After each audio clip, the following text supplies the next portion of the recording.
In 2019, the World Health Organization estimated that there are about 1 billion migrants in the world, nearly 1 in 8 people. This means that more than ever before, we live in societies made out of many cultures, and this diversity can be a beautiful thing. In Australia, Harmony Day is celebrated on the 21st of March each year and aims to grow inclusiveness, respect, and a sense of belonging for everyone. But the very fact that this cause needs to be fought for implies that it's not something everyone naturally does.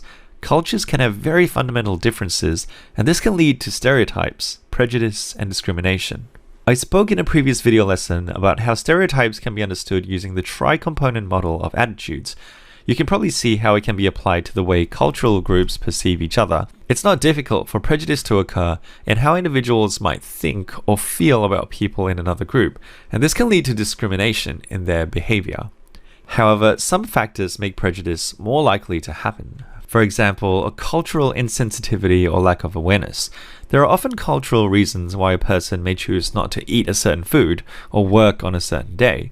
But if someone else didn't know that, they might assume that the person was being unnecessarily fussy or lazy. Different cultures may also have different approaches to completing tasks or making decisions.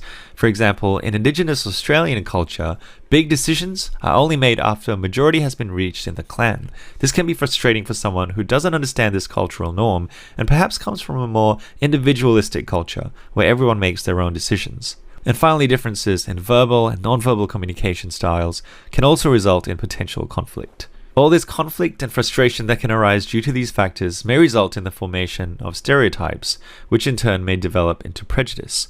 When it comes to issues of cultural diversity, this prejudice may be expressed as xenophobia, ethnocentrism, and racism. Let's look at each of those. Xenophobia can be described as the fear of or strong animosity towards people of different races or cultural backgrounds. For some people, this is a default position. They're often really just afraid of the impact that the foreign cultural ideals might have on the status quo in the majority culture. However, this ends up leading to an immediate distrust of any culture apart from their own. Ethnocentrism is another expression of this, the belief that your own ethnicity or culture is superior to all the others. This can be used to justify excluding other cultures into society or wanting to stop immigrants altogether. And finally, racism, which are negative emotions or actions towards someone simply based on their race. It's similar to ethnocentrism in that there's the belief that one's own race is the most superior. In 2018, a manager at Starbucks in the United States called the police on 2 African American men in her store who were waiting for their friend to arrive for a meeting.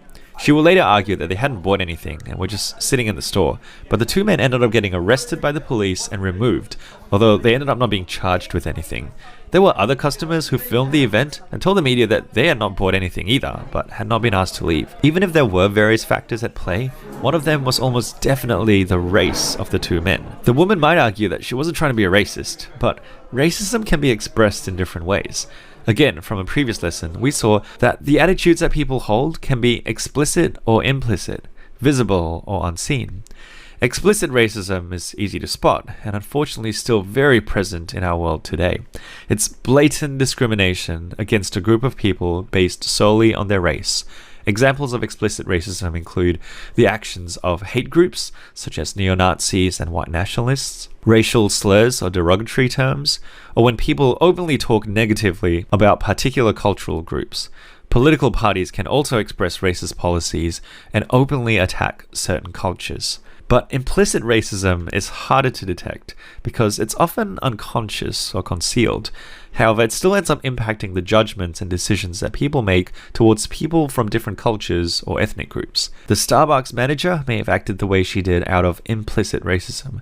Other examples include police pulling drivers over due to the color of their skin, people mistrusting those who look different from them, juries being more likely to pronounce a suspect as guilty based on their race, and more. A month after the incident, Starbucks closed all 8,000 of the US stores for 4 hours to conduct training specifically aimed at reducing implicit racism and indeed implicit bias of any kind. Stores in Canada followed suit not long after. But was that enough? Many experts suggest that racism is embedded far deeper than a single workshop can reveal. A continued effort must be made if we're to address racism, both explicit and implicit, as one of the main challenges that cultural diversity presents. Is it possible for Harmony Day to be every day? We may not know, but it's definitely worth trying.